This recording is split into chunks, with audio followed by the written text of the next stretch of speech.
Related सभी government exam के लिए ये वीडियो बनाई गई है। ठीक है, तो वीडियो अच्छी लगे और आपको हेल्पफुल लगे तो चैनल को सब्सक्राइब करना, जिससे कि आने वाली जो भी नई वीडियो होगी आपको उसका अपडेट मिलता रहे और उसको भी आप देख पाएँ। ठीक है, चैनल को सब्सक्राइब करना और किसी भाई को लगता है कि हाँ भाई वो भी ये एग्ज़ाम देना चाहता है तो उसके साथ ये वीडियो शेयर करना। चलो शुरू करते हैं अभी।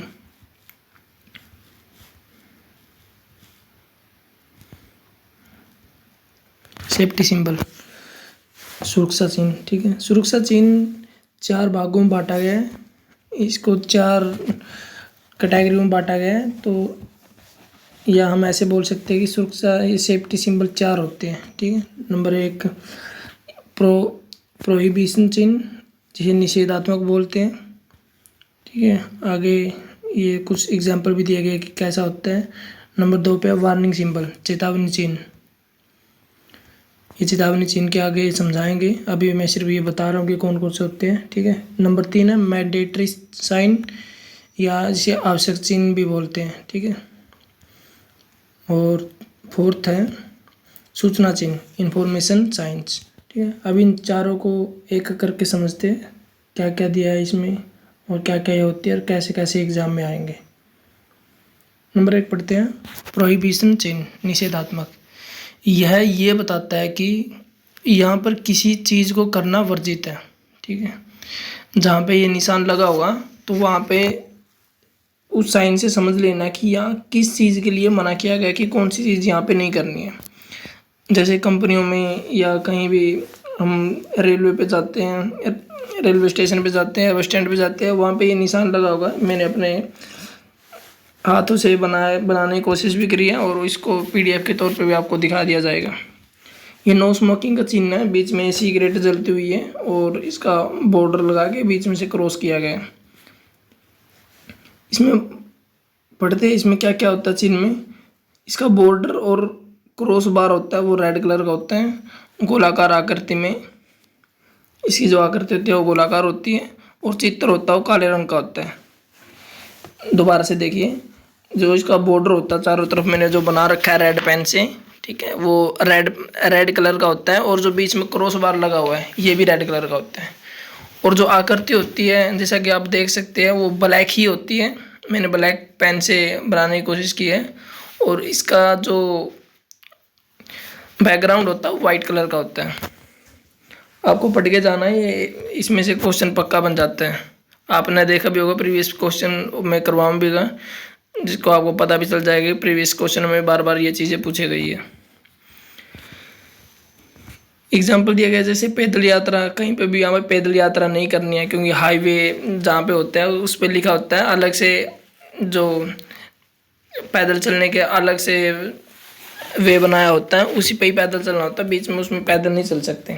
या कहीं और भी जैसे कि रिवर के किनारे पे ऐसे लगा दिया जाता है कि इवनिंग वॉक में कोई भी यहाँ पे पैदल ना चले, ताकि नदी में गिरने का कोई खतरा से सामना ना करना पड़े। ठीक है, यातायात के साधन, जैसे कि कहीं पे लिखा हो जाता है कि जैसे पार्क वगैरह में कि यहाँ पे साइकिल नहीं लेके आना, बाइक नहीं अंदर लेके आनी है, या रेलवे स्टेशन में पार्किंग मना है, वहाँ पे ये चीज़ें आपको देखने को मिलेगी।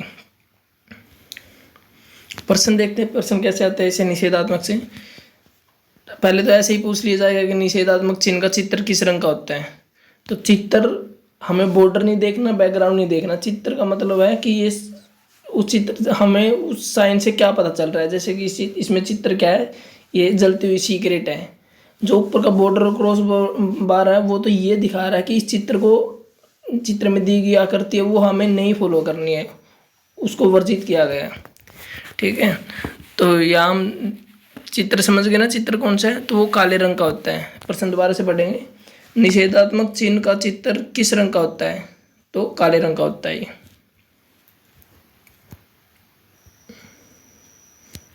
जैसे कुछ एग्जाम्पल भी दिखाए गए, आपको ये दिखाएंगे कि निषेधात्मक चिन्ह का क्या क्या होता है। जैसे आप देख रहे हो कि बॉर्डर रेड कलर का है, बीच में आकृति है जो ब्लैक कलर की है, बैकग्राउंड वाइट कलर का है। तो पहला साइन है ये वाला, तो इसमें क्या दिखाया गया कि डोंट पुश। तो कहीं हम काम कर रहे होते हैं तो वहाँ हल्की हल्की कोई अलमारियाँ रखी होती है या कांच की कोई चीज़ें रखी होती है, ताकि हम उनके सहारे लग के खड़े ना हो जाएं या कोई उसके गिरने की संभावना होती है। और जैसे जैसे हल्के हल्के बॉक्स लगे होते हैं ताकि वो गिर ना जाए, तो इसलिए ये साइन दर्शाता है कि डोंट पुश, उसको पुश नहीं करना, उससे दूर खड़े रहना है। सेकंड साइन देखते हैं, do not step on this surface. कई बार क्या होता है कि सरफेस जो कोई हम जैसे छत है या कोई फ्लोर है हम नया बनाया हुआ है, तो उस पर वो टूटने का डर रहता था कि वो जैसे जैसे अभी तक वो सेट नहीं हुआ है, तो इसलिए उससे दूर रहने के लिए ये साइन लगाया जाता है कि इस सरफेस पे या इस फ्लोर पे हमें नहीं चलना है, इस फ्लोर से दूर रहना है। तो नंबर 3 देखेंगे, डू नॉट सिट एयर। वहाँ पे ऐसे बैठने के लिए वर्जित किया गया है, ठीक है, कि वहाँ नहीं बैठना है। तो ये साइन देख सकते हैं, बहुत सारे होते हैं, ये आपको गूगल पे देख लेना, और जो भी इम्पोर्टेंट होगा एग्ज़ाम के लिए वो मैं करवा दूंगा। देखिए नंबर ये देखना, डो नॉट यूज लैडर्स। तो यहाँ लैडर्स का यूज़ नहीं करना है। जैसे कोई सीढ़ियाँ वगैरह हो गई तो ऊपर कहीं चढ़ने के लिए वर्जित किया हुआ, तो वहाँ पे ये चीज़ें यूज़ नहीं करनी है। ये देखो, ये तो आपको जगह जगह मिल जाएगा, नोट ईटिंग, ठीक है। जैसे कहीं पार्क वगैरह में जाते हैं तो वहाँ, ताकि कचरा वचरा जो भी बीच में बच जाता है, हमारा वेस्टेज बच जाता है, उसको रोकने के लिए ये चीज़ बताई होती है कि यहाँ खाना नहीं खाना। जैसे लाइब्रेरी में पढ़ने जाते हैं तो वहाँ नोट ईटिंग का ये साइन देखने को मिल जाएगा, क्योंकि अगर लाइब्रेरी में ही खाना खाने लग जाएंगे, वहाँ पे स्मेलिंग आने लग जाएगी और साइड वाले डिस्टर्ब हो जाएंगे। नोट ईट एंड ड्रिंक, ये तो सेम ही है, ऐसे ही साइन इसमें सिर्फ ईटिंग का दे रखा है, यहाँ ड्रिंक एंड ईट ये भी मिल जाएगा, ठीक है। अभी नोट ड्रिंकिंग वाटर, तो यहाँ हो सकता है वहाँ पीने का पानी ना हो, वो पानी किसी और यूज़ के लिए बनाया गया हो, तो इसलिए ये भी देखना है कि अगर ये साइन लगाया गया है किसी पानी के पास में तो वहाँ पानी पीने का लायक नहीं है, तो उस पानी को पीना नहीं है। तो ये साइन हो गई कुछ जो हमने पढ़ा है कि ये प्रोहिबिशन है, उसको रोका गया उन चीज़ों को करने के लिए, निषेधात्मक है। सेकंड पढ़ते हैं अभी, ये क्वेश्चन और कर लेते हैं। निषेधात्मक चिन्ह का बॉर्डर वह क्रॉस किस रंग का होता है? हमने पढ़ा कि ये रेड कलर का होता है, ठीक है। Do not touch, not access for unauthorised, don't enter, ऐसे लिखा होता है जैसे हमने पीछे देखा है, तो वही चीज़ें ये दे रखी है। अभी सेकंड पढ़ते हैं। सेकंड साइन है जो, वो है वार्निंग सिंबल, चेतावनी चिन्ह।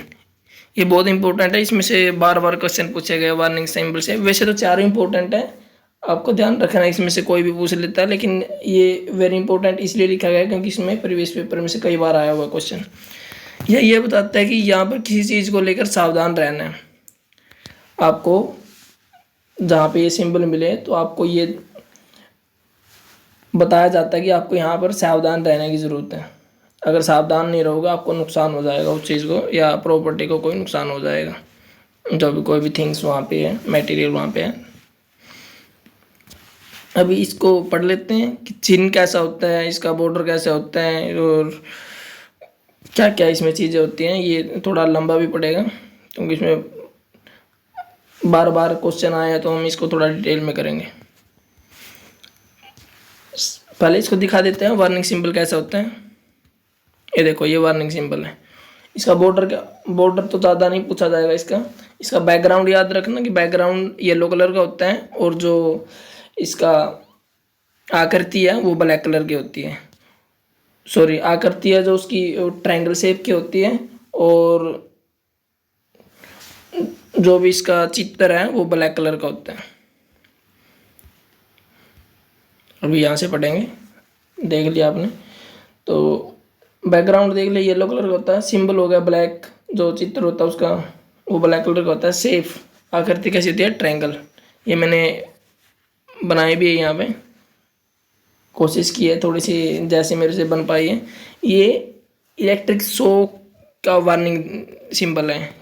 ऐसे इस सिंबल का मतलब है कि जहाँ पे ये दे दिया गया है और इसका येलो बैकग्राउंड होएगा, तो इससे पता चलता है कि यहाँ पे इलेक्ट्रिक शॉक लगने का खतरा है, तो हमें उस एरिया से दूर रहना है। इस साइन यह दर्शाता है कि warning of electric shock. Okay, तो ये चीज़ें हम उधर पढ़ लेंगे जहाँ पे एग्जाम्पल दिए गए हैं। एग्जाम्पल भी उधर से ही समझा दूंगा मैं। रिस्क ऑफ फायर हो गया, टॉक्सिक हैजार्ड हो गया, जो भी 7-8 एग्जाम्पल है मैं उधर समझा दूंगा। एग्जाम्पल पे चलते हैं हम कैसे क्या है।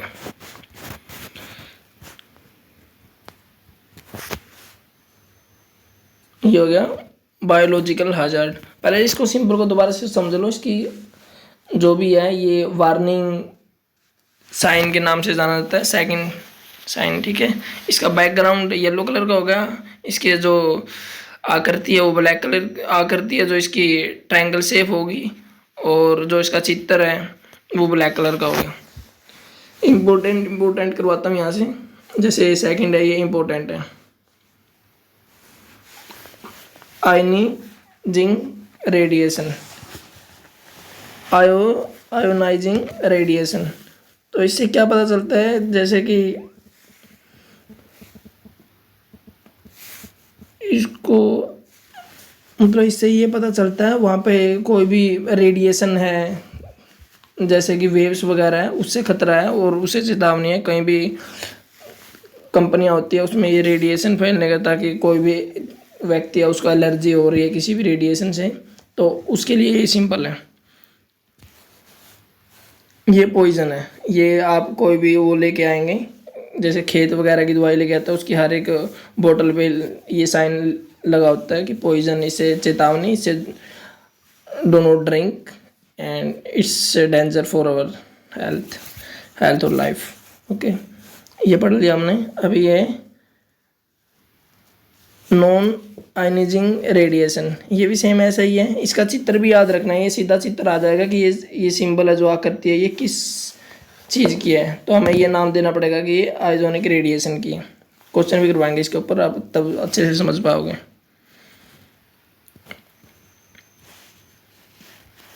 ये इधर ये देखो, ये हाई वोल्टेज या इलेक्ट्रिक शॉक का सिंबल है, जैसे मैंने ऊपर बनाया भी था अपने हाथों से।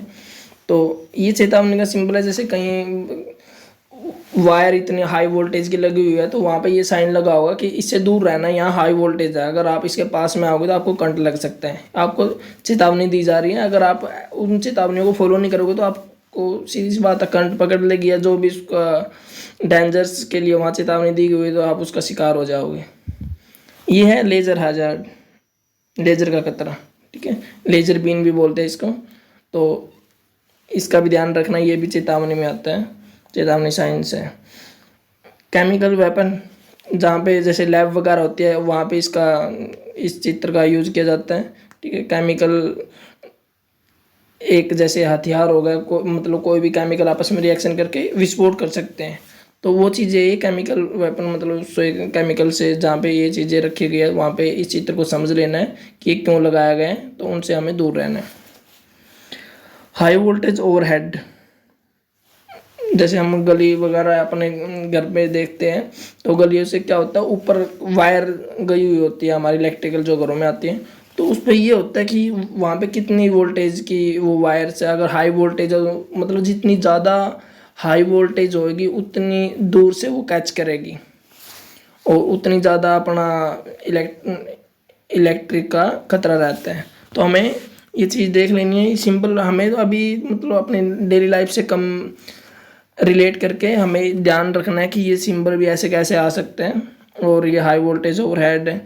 या मेन चीज़ आप ये ध्यान रख लो कि ये सिंबल ट्रायंगल शेप में होता है, तो ये किस चीज़ का होता है, ये वार्निंग साइन होता है। इसका बैकग्राउंड कैसा होता है, येलो होता है, और आकृति कैसी होती है, ब्लैक होती है। ये 3 चीज़ें भी ध्यान रख लोगे तो आपका मतलब 1 या 2 नंबर इनमें से जो भी आएंगे, तो एक क्वेश्चन तो हर एक एग्ज़ाम में आएगा। जैसे ALP या अभी शिफ्ट अटेंडेंट का एग्ज़ाम दोगे आप, असिस्टेंट लाइनमैन का दोगे, तो आप ध्यान रखना इन चीज़ों को छोड़ के नहीं जाना बिल्कुल भी। इलेक्ट्रिक हैजार्ड, ये भी सेम ऐसा ही है। जैसे मतलब कोई वायर दी होगी, आगे कहीं वायर लगी होगी, तो ऐसे हाथ लगा के ऐसे, इसका मतलब ये है कि आप रुको, आगे इलेक्ट्रिक खतरा है, ठीक है। इसको समझ लेना आप। ये भी देखना, एक्सप्लोजिव का मतलब है यहाँ पे विस्फोट होने का खतरा है। यहाँ पे विस्फोट हो सकता है क्योंकि कई केमिकल कंपनियों वगैरह या फैक्ट्री वगैरह में क्या होता है, कि आपस में कोई कभी भी कोई भी रिएक्शन हो जाता है तो उधर आपको कोई आग वाग नहीं जलानी है, या कोई अगर जहाँ पे डू नॉट यूज़ वाटर लिखा हुआ तो वहाँ पर पानी का यूज़ नहीं करना है, क्योंकि कई केमिकल रिएक्शन पानी से होते हैं, कई आग से होते हैं। तो इन चीज़ों का आपको ध्यान रखना है और इस चित्र को याद रखना है। ये चित्र सेम टू सेम एग्जाम में आया हुआ कि ये चित्र कौन से साइन को व्यक्त करता है। तो आपको लिखना है कि ये वार्निंग साइन है और एक्सप्लोजिव या विस्फोट का साइन है। ओके, चलो आगे देखते हैं। अभी ये फ्लेमेबल है, जहाँ पे आग लगी, मतलब वहाँ पे आग हो सकती है, कोई भी मतलब किचन वगैरह हो गया या कोई जैसे भट्टी वगैरह का कोई भी कारखाना, तो उधर फ्लेमेबल कोई भी चीज़ है तो उससे दूर रहना, मतलब ऐसे ही आपने ध्यान से काम करना, उन चीज़ों के लिए आपको बताया जाता है।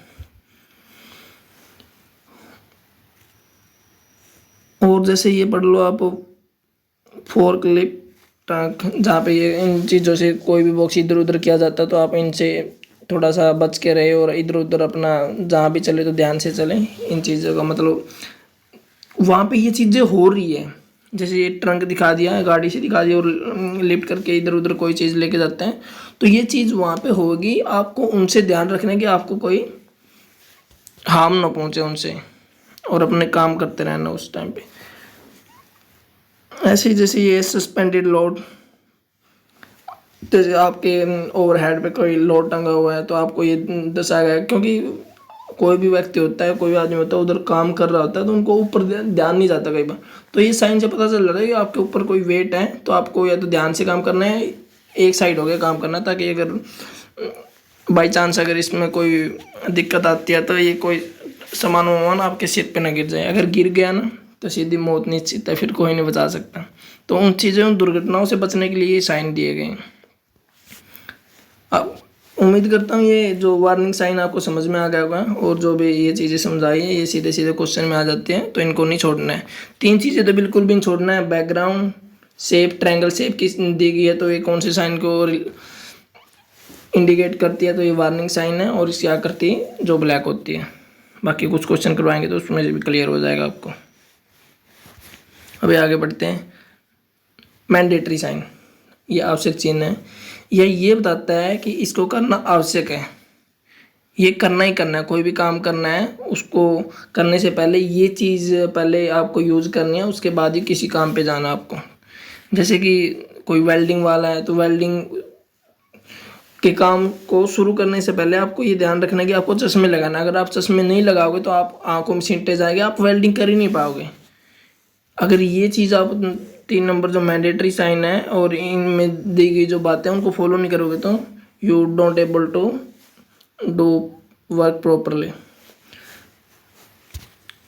चलो इसका साइन के बारे में बात करते हैं। साइन कैसे होता है, इसका आप देख सकते हैं, इसकी आकृति गोलाकार होती है और इसका बैकग्राउंड ब्लू होता है। मैंने इसको पेन से अपने पेंट करने की कोशिश तो की है, लेकिन आपको ये समझ में नहीं आएगा, अच्छे से आपको PDF में समझ में आएगा। इसकी जो ये बैकग्राउंड है इसका ब्लू है और ये वाइट सी जैसे ये खोपड़ी दिख रही है, और ये गूगल्स का बनाया हुआ था मैंने, ठीक है। आपको जैसे कि गूगल्स यूज़ करना है, इसलिए यहाँ देखिए कि बैकग्राउंड ब्लू होता है, बैकग्राउंड ब्लू होता है, सिंबल वाइट होता है। इसका जो सिंबल होता है हमने पीछे 2 में पढ़ा, उसका ब्लैक होता था सिंबल, ठीक है, जो चित्र होता था। इसमें सिंबल वाइट होता है और बैकग्राउंड ब्लू होता है, सेफ सर्कल होते हैं, आपको वो दिख ही रही है। बाकी एग्जांपल के थ्रू आपको समझाने की कोशिश करते हैं। ये देखो, ये है मैंडेटरी साइंस।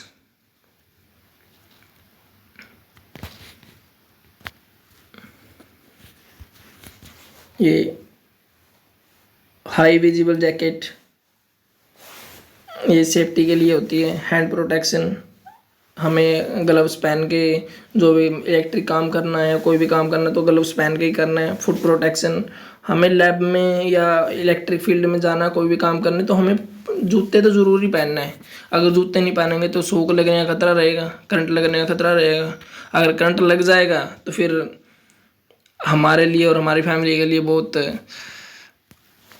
मिस हैपनिंग की, एक एक्सीडेंट की दिक्कत हो जाएगी। और हम चाहते हैं कि हम भी चाहते हैं और गवर्नमेंट चाहती है कि अच्छे से काम हो, और ये जो भी चीज़ें दी गई हैं इनका यूज़ करते हुए आप काम करें। आगे है रेस्पिरेशन। इसमें क्या होता है, जैसे कोई वायु प्रदूषित हो जाती है तो उसमें रेस्पिरेशन, सांस पे ग्लव्स वगैरह लगा के, सॉरी, नाक पे जो भी मास्क वगैरह लगा के, तो उसको मास्क को पहन के आपको अच्छे से काम करें, ताकि जो भी अगर उधर पोल्यूटेड एयर है तो आपको वो इन्फेक्ट नहीं कर सके।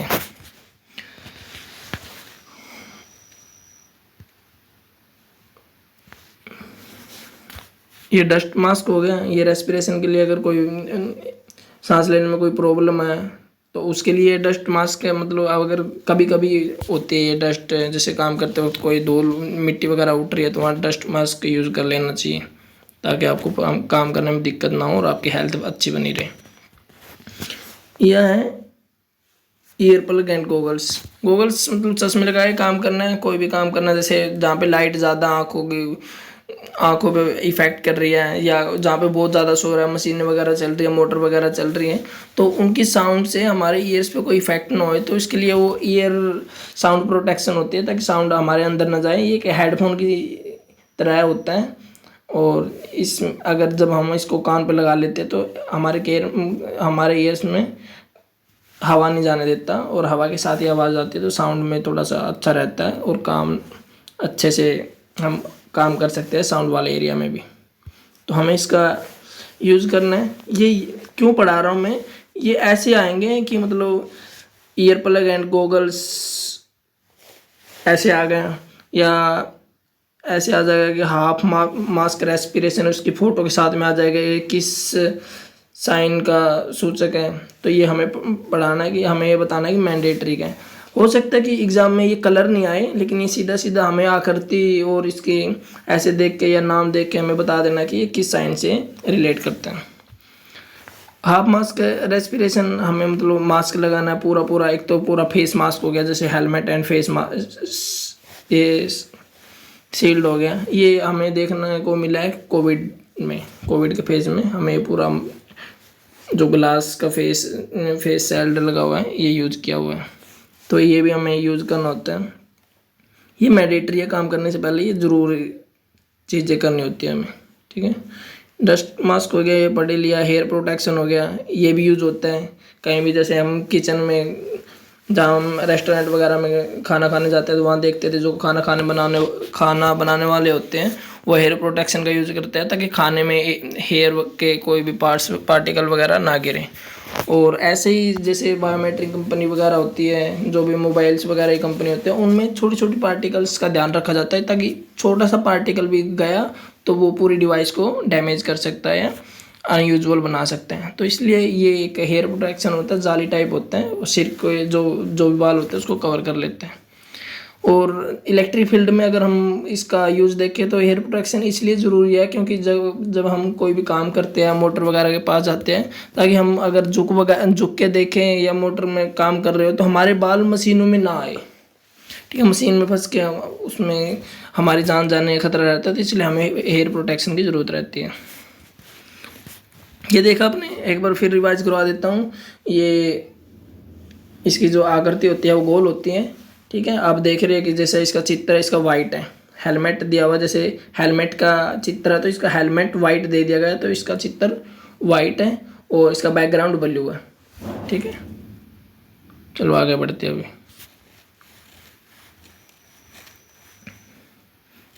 ये मैंने बता दिया आपको एग्जाम्पल।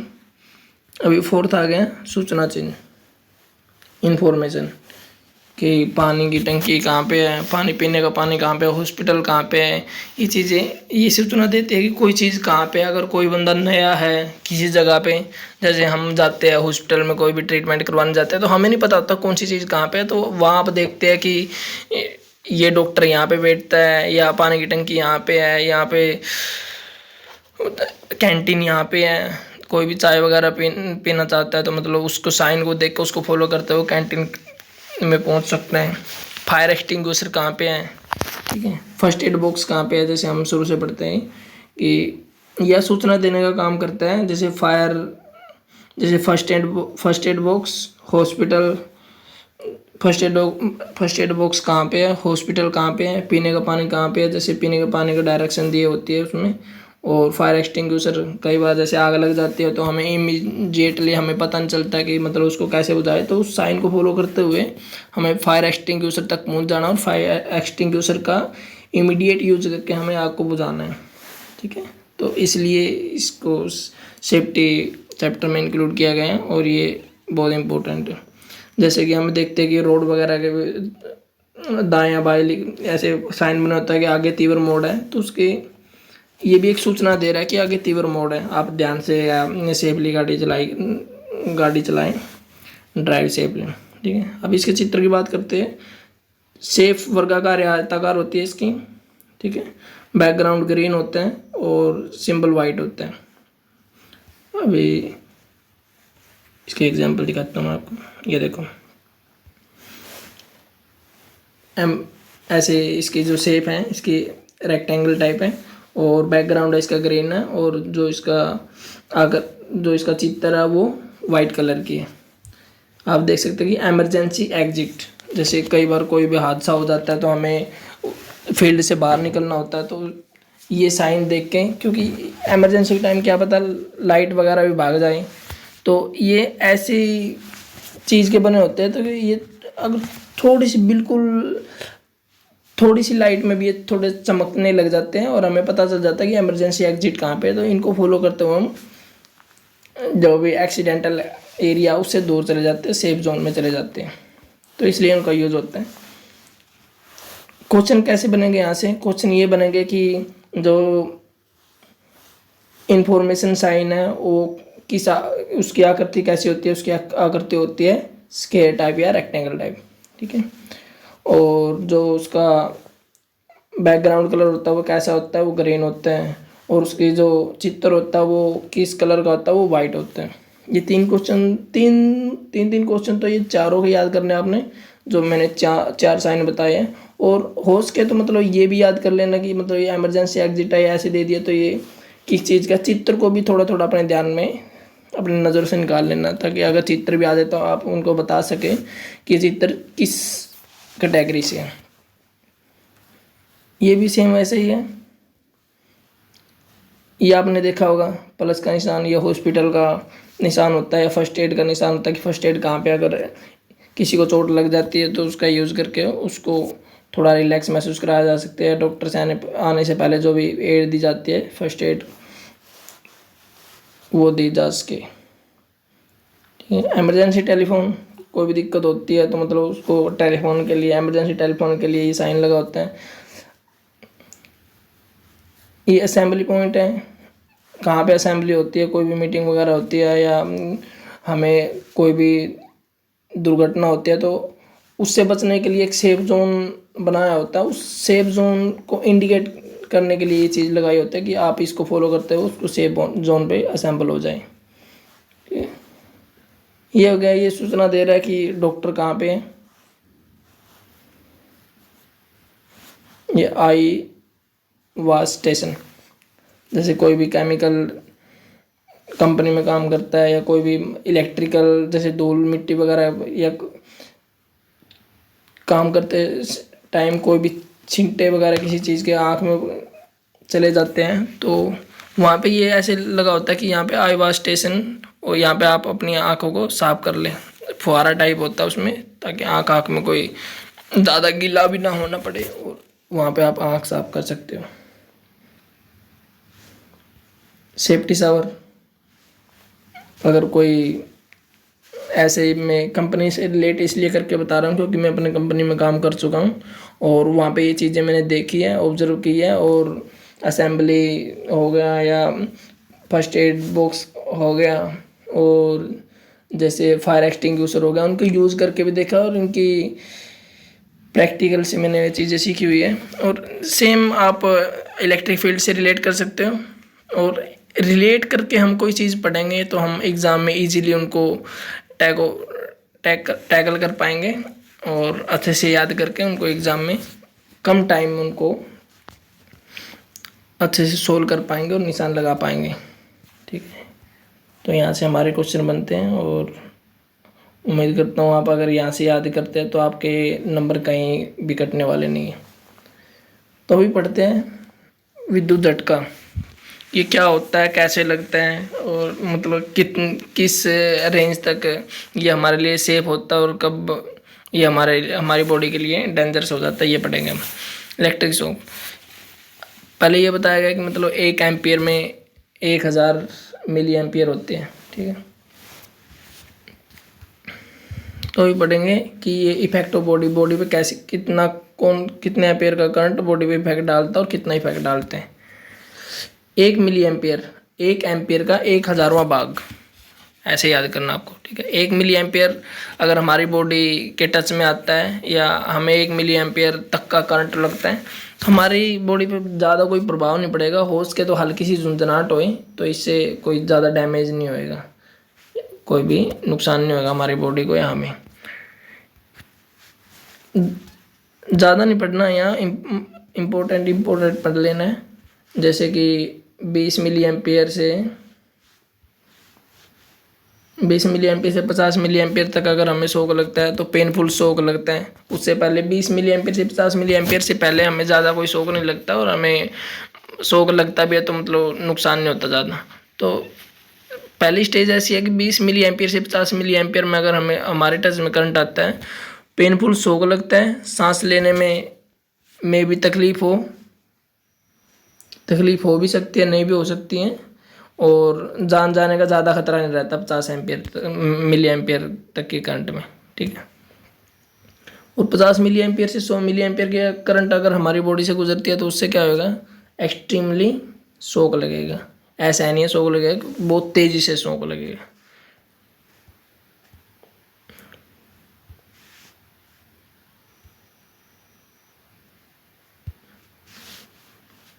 ठीक है, एक्सट्रीमली ऐसा नहीं है, शॉक मौत हो सकती है, ऐसे में हो सकती है, ये ज़रूरी नहीं है कि लगे, होएगी ही। अलग अलग कैपेसिटी के पे डिपेंड करता है, और ये डिपेंड करता है कि करंट कितने टाइम तक उस बॉडी में रही है, कितने टाइम तक टच में रही है। अगर लगते ही हाथ हट गया या बॉडी टच से हट गई तो मौत नहीं भी हो। अगर ज़्यादा देर तक उस व्यक्ति से अगर ज़्यादा देर तक टच में रही है तो मौत हो भी सकती है। ऐसे में दिल की धड़कन बंद हो सकती है।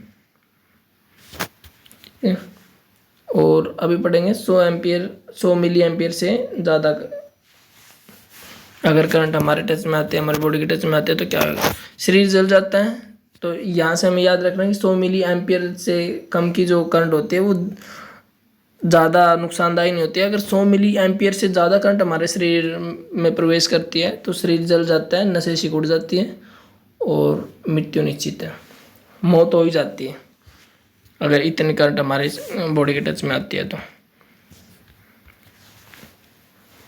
अब जितना ज़्यादा ये समझाया गया कैसे, अब जितना ज़्यादा एम्पियर की करंट व्यक्ति की बॉडी से गुजरेगी उतनी जल्दी व्यक्ति की मौत होने की संभावना हो जाती है। जैसे कि अगर 5 एम्पियर हमें देखते हैं कि जो बेसिक यूज़ में 5 एम्पियर, और जो पावर वाली यूज़ होती है, बड़ी बड़ी चीज़ें हीटर वगैरह होते हैं कि 15 एम्पियर 16 एम्पियर के सॉकेट यूज़ करते हैं, तो मतलब मिनिमम 10 एम्पियर या 11 एम्पियर इसमें करंट यूज़ कर लेते हैं। अगर उतनी करंट हमारी बॉडी में जाती है तो फिर तो चांस ही नहीं है। यहाँ तो मिली एम्पियर की बात हो रही है, ठीक है। जैसे जैसे एम्पियर की क्वांटिटी बढ़ती जाएगी ऐसे ऐसे हमारी बॉडी के लिए डेंजरस होती जाएगी ये चीज़ें। ऐसे ही हमें ये पढ़ ली कि जितनी ज़्यादा एम्पियर करंट व्यक्ति की बॉडी से गुजरेगी उतनी ही जल्दी व्यक्ति की मौत होने की संभावना है। ऐसे ही करंट द्वारा नुकसान पहुंचाने के कई फैक्टर होते हैं, जैसे शरीर गीला होना। अगर शरीर गीला है या सूखा है, तो गीला है तो उसको ज़्यादा इफेक्ट करेगा करंट। करंट की वोल्टेज कितनी है, जैसे वोल्टेज का मतलब हो गया कि वो अपने साथ कितनी करंट को प्रभावित कर रही है। जितनी ज़्यादा वोल्टेज की करंट होगी उतनी ज़्यादा हमारे बॉडी को इफेक्ट करेगी और उतनी ज़्यादा हमारे मौत होने के चांस रहते हैं, ठीक है। ये चीज़ें इसलिए पढ़ाई गई पढ़ाई जा रही है क्योंकि यहाँ से क्वेश्चन बनेंगे, ना कि इसलिए बताई जा रही है कि आप 5 एम्पियर को तो हाथ लगा सकते हो, 5 मिली एम्पियर को तो हाथ लगा सकते हो, वो इफेक्ट नहीं करेगी, और 100 मिली एम्पियर को आपको हाथ नहीं लगाना, वो नुकसान करेगी आपको।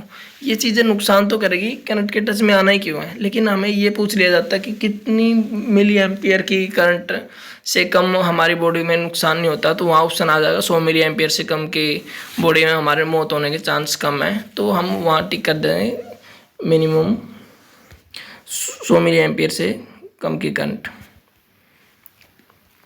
अभी आगे बढ़ते हैं। शरीर में करंट के प्रभाव, क्या क्या प्रभाव पड़ते हैं शरीर में करंट के। शरीर में जब हमारे शरीर से करंट गुजरती है तो वह पानी को सोख देती है, शरीर के पानी को सोख देती है। जो शरीर में ब्लड फ्लो कर रहा होता है वो गाढ़ा हो जाता है, क्योंकि पानी सूख जाएगा तो गाढ़ा खून तो गाढ़ा हो ही जाएगा, ठीक है। जैसे ही गाढ़ा होएगा खून तो उसका मोशन स्लो हो जाएगा, हृदय तक खून नहीं पहुंच पाएगा। हमारे शरीर के जिस जिस पार्ट को खून चाहिए होगा वहाँ तक वो नहीं पहुंच पाएगा। अगर हृदय तक खून नहीं पहुंचा तो दिल जो काम करना बंद कर देगा हमारा, ठीक है। सेकंड है इफेक्ट में कि मौत हो सकती है शरीर पर, अगर मतलब ज़्यादा ही करंट हमारे शरीर के टच में रही तो मौत हो सकती है, ये भी एक करंट लगने का प्रभाव है। शरीर पर छाले पड़ सकते हैं।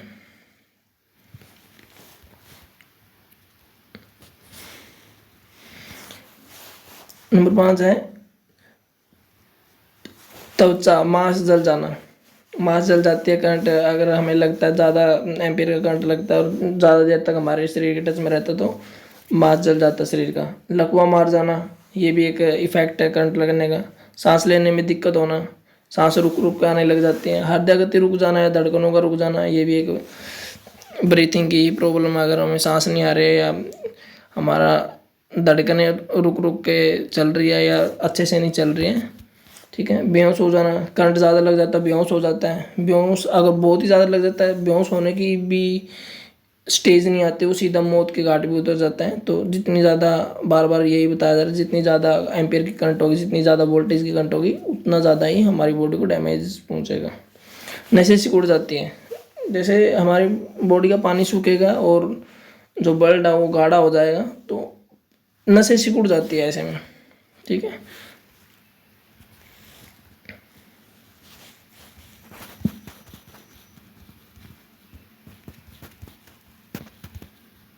थोड़ा ऊपर चला गया, अभी देखते हैं।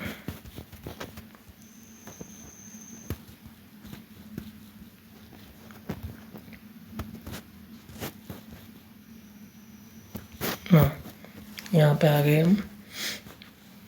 अभी विद्युत संपर्क में आए व्यक्ति को कैसे छुड़ाएं। Isolating a person from electric current, electric contact. क्या क्या करना हमें सीरीज में देखना है ये चीज़ें कि पहले कौन सी चीज़ करनी है और कौन सी चीज़ें हमें नहीं करनी है। सबसे पहले हमें स्विच को ऑफ कर देना है या मैन एमसीबी को ऑफ कर देना है, ठीक है। उसके बाद वुडन स्टिक, झाड़ू या प्लास्टिक के डंडे से व्यक्ति को सप्लाई वायर से अलग कर देना है। ये ध्यान रखना कि ये जो हम जिस छड़ी से या जिस डंडे से हम उसको अलग कर रहे हैं वो लकड़ी की हो या कोई मेटेलिक थिंग की ना बनी हो, मेटल से ना बनी हो वो चीज़ें, ताकि आपको भी उस हटाते टाइम आपको भी उसको करंट ना लग जाए। नंबर 3 है किसी लकड़ी के टुकड़े या मैट पर खड़े होकर व्यक्ति को छुड़ाएं। अगर हमारे आसपास कोई डंडी वगैरह नहीं है या हमारे पास स्विच नहीं ऑफ करने हो तो क्या करेंगे, हम अपने पैरों को नीचे मतलब प्लास्टिक का टुकड़ा लेंगे या मैट ले लेंगे जिसके ऊपर खड़े होकर अगर हम उस व्यक्ति को छुड़ाएंगे तो हमें करंट नहीं लगेगा। जैसे कि मैं इधर समझाने की कोशिश करता हूँ कि ये कोई व्यक्ति है, इसको करंट लगा हुआ है, ठीक है, ये ऐसे गिरा हुआ है और आपको क्या करना है, यहाँ पे एक लकड़ी का टुकड़ा लेना है, इसके ऊपर खड़े हो जाना है, ठीक है। तो इसके ऊपर अगर आप खड़े हो गए इस व्यक्ति को खींचोगे ना तो आपको करंट नहीं लगेगा, क्योंकि करंट लगने के लिए क्या होता है कि उसको दूसरी मतलब अर्थिंग भी चाहिए होती है। करंट तभी फ्लो करेगी आपकी बॉडी में से जब उसको प्रवाहित करने के लिए क्लोज सर्किट होएगा, ठीक है। जब आप इसके लकड़ी के ऊपर खड़े हो जाएंगे तो वो ओपन सर्किट हो जाएगा और करंट आपके शरीर से नहीं गुजर पाएगी, तो आप सेफ रहेंगे। तो इसलिए आप प्लास्टिक की कोई मैट या लकड़ी के टुकड़े पर खड़े होकर उस व्यक्ति को छुड़ा सकते हो। अभी आगे बढ़ेंगे। स्विच को ऑफ कर दें, ये तो हमने पढ़ लिया है। किसी लकड़ी के टुकड़े या मैट पर खड़े होकर व्यक्ति को छुड़ाएं। नंबर 4 पे आ गए हम। संपर्क में आए व्यक्ति को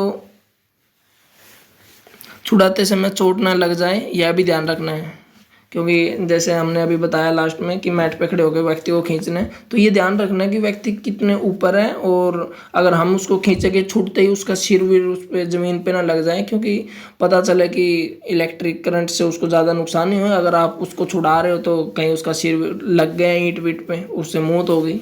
तो ये चीज़ ध्यान रखना है कि आपको उसको छुड़ाना भी है, और छुड़ाते टाइम ये ध्यान रखना है कि उसको चोट ना लग जाए। ठीक है। अभी नंबर 5, अगर सांस लेने में दिक्कत हो रही है, जब उसको छुड़ा लिया आपने पीड़ित को, तो ये उसको फर्स्ट स्टेज यही देखना है कि उसको सांस लेने में लिटाओ पहले उसको ग्राउंड पे। ठीक है। और ये देखना है कि अगर सांस लेने में कोई दिक्कत है तो उसको कृत्रिम श्वास, आर्टिफिशियल रेस्पिरेशन देंगे उसको। नंबर 6 पढ़ेंगे। इन्फेक्टेड व्यक्ति को कुछ भी खाने पीने के लिए ना दें। जब उसको करंट के कांटेक्ट में आता कोई व्यक्ति, उसको छुड़ा लिया जाता है तब, तो ध्यान रखिए कि उसको पानी पीने का ना दें। पानी और करंट का एक इन्वर्स प्रोपोर्शनल का कनेक्शन होता है, तो इसलिए ये चीज़ें नहीं करनी है, ये ध्यान रखनी है आपको। पानी या खाने पीने की कोई भी चीज़ जब तक डॉक्टर ना आ जाए उसको नहीं देना आपको।